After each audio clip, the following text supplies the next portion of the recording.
Hey everyone, it's Lee here, and in this video I'm going to show you how to bold text in WhatsApp.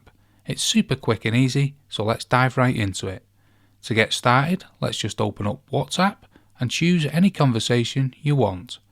Then type whatever you want to say, but when you want to bold a word or a sentence, just type asterisk symbols before and after the word or sentence you want to bold. For example, let's say I want to bold the sentence, "This is mint." I would simply add an asterisk and then type "This is mint," and as soon as I hit the second asterisk, the text will automatically be converted to bold.